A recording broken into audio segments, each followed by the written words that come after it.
జై జవాన్ జై కిసాన్ అని అన్నాడు ఆయన.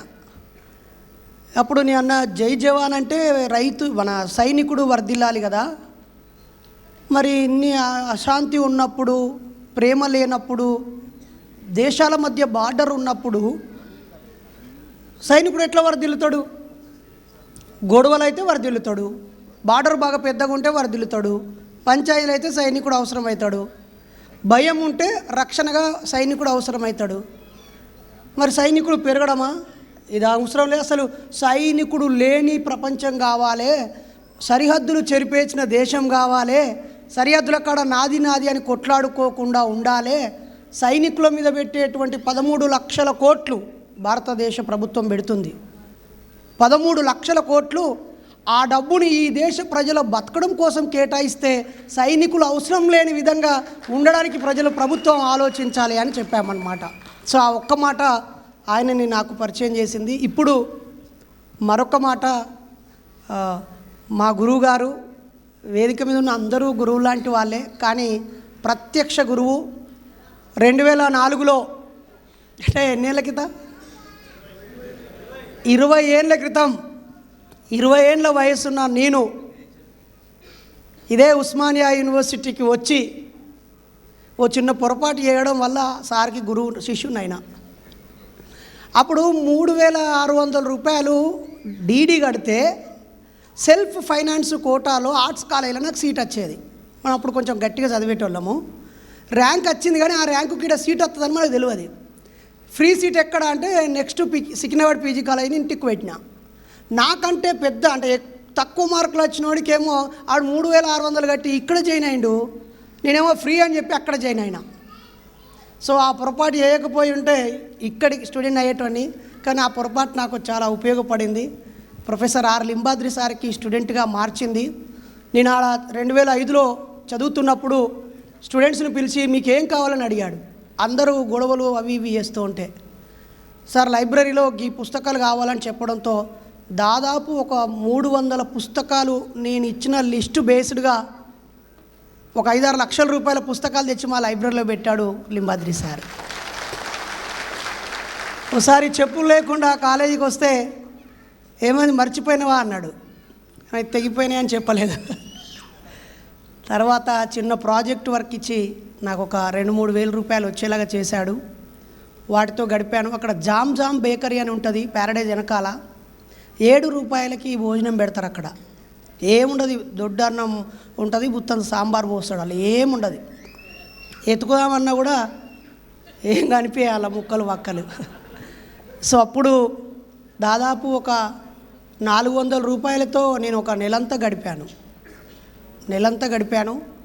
క్యాటరింగ్కి కూడా వెళ్ళాను. ఇక్కడున్న చాలా ఫేమస్ హోటళ్ళకి నేను క్యాటరింగ్కి వెళ్ళాను. 31st మొన్న జరిగింది కదా, ఓ 31స్ట్కి అయితే తాజ్ కృష్ణలో వర్క్ చేశాను. ఆ ఒక్కరోజే మాకు డబుల్ పేమెంట్ 3000 ఇచ్చారు. ఆ తర్వాత సార్ పిలిచి, మీరు చదువుకోవడానికి వచ్చారా, పనులు చేసుకొని పైసలు సంపాదించుకొని ఫోన్లు కొనుక్కోవడానికి లేదా సినిమాలు చూడడానికి వచ్చారని పెద్ద క్లాస్ వీకెండ్. అప్పటి నుంచి ఉపాసమైన ఉండాలి, కానీ ఆత్మగౌరవం చంపుకొని పని చెయ్యొద్దు అని నిర్ణయం తీసుకున్నాను. ఆ తర్వాత మళ్ళీ ఒక 10 ఏళ్ళు సార్ను తప్పించుకొని బయటికి పోయినా. ఇటువైపు రాలే, ఇక పిహెచ్డి ఎంట్రన్స్ కూడా రాయలే. అటే పోయి తెలంగాణ ఉద్యమ సమయంలో ఒక పెద్ద అవమానం జరిగింది నాకు. బొగ్గుబాయి ఏరియాలో మాట్లాడుతున్నప్పుడు నేను అక్కడ 2 ఇయర్స్ ఓయూ స్టూడెంట్ కాబట్టి ఓయూ స్టూడెంట్ అని పిలిచారు డయాస్ మీదకి. అప్పుడు ఇక్కడ ఉన్న కొంతమంది ఓయూ లీడర్లు ఆడు ఓయూ లీడర్ కాదు అని లూజ్ టాక్ చేశారు. మనమంటే గిట్టునుడోగడు దాన్ని పేద వైరల్ చేసిండు. చలో ఈసారి ఓయూకు కొట్టి చూస్తా అని చెప్పి ఎంట్రన్స్ రాశాను. మంచి మార్కులు వచ్చాయి. సారు పిలిచి తన పర్యవేక్షణలోనే నాకు పిహెచ్డీని ఇచ్చాడు.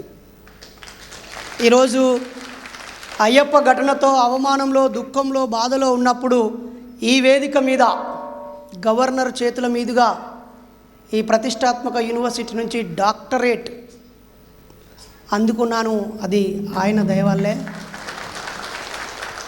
ఆయన అడ్మిషన్ ఇచ్చాక అది ఎగ్జామ్ రాసి అయిపోయింది. కానీ మళ్ళీ ఉద్యమం బాట పట్టి నేను మళ్ళీ దొరకలేదు సార్కి. కానీ గత 4 సంవత్సరాల క్రితము 5-6 ఏళ్ళ నుంచి పిహెచ్డి ఆగిపోయిన వాళ్ళందరూ ఏడాది లోపు పూర్తి చేయాలని ఒక సర్క్యులర్ ఇస్తే మా భార్య నన్ను గొడవ పెట్టి అచ్యుత్ చేతుల, నాగరాజు చేతుల, సందీప్ చేతుల పెడితే వచ్చి నాగరాజు రూమ్లో ఉండి ఒక 6 నెలల్లో నేను రీసెర్చ్ చేసిందంతా రాసి సబ్మిట్ చేశాను మిత్రులారా. దాని మీద కూడా ఎవరో లూజ్ టాక్ చేశారు. అసలు బైర్ నరేష్ డబ్బులు పెట్టి పిహెచ్డి కొనుక్కున్నాడని. నాకు ప్లాగరిజం టెస్టులో <1% అంటే నేను చేసింది 99% ఒరిజినల్ పిహెచ్డి అని కంప్యూటర్ చెక్ చేసి చెప్పింది.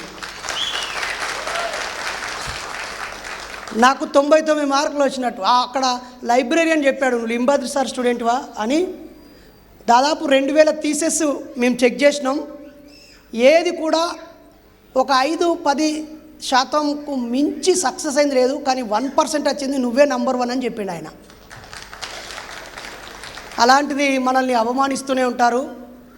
ఇలాంటి వాళ్ళని ఆ సారికి రిటైర్ అయిన రోజు నేను వేరే చోట ఒక మీటింగ్లో ఉండి వెళ్ళలేకపోయాను, థ్యాంక్స్ చెప్పలేకపోయాను.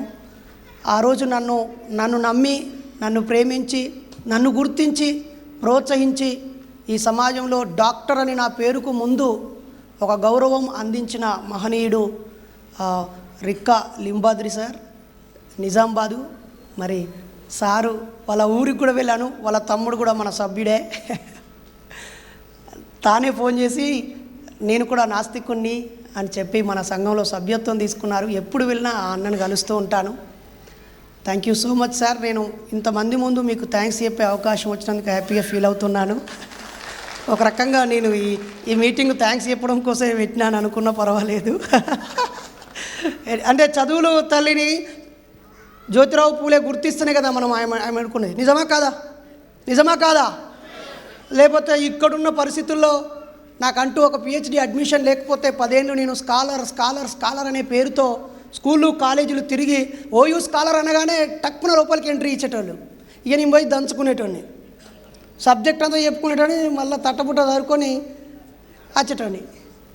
సో నేను విద్యార్థి లోకానికి వెళ్ళడానికి పిహెచ్డి స్కాలర్ అనేది తెలంగాణ ఉద్యమంలో నాదైన పాత్ర పోషించడానికి సారు పర్యవేక్షణలో పిహెచ్డి అడ్మిషన్ ఉండడం, అలాగే మా కార్యకర్తలందరికీ, మా నాయకులందరికీ, మా మూఢనమ్మకాల నిర్మూలన సంఘం ఫౌండర్ ఉస్మానియా యూనివర్సిటీలో పిహెచ్డి చేశాడు ఈ మూఢనమ్మకాల అంశం మీద అని సగౌరవంగా వాళ్ళు చెప్పుకోవడానికి కారణమైన మీరు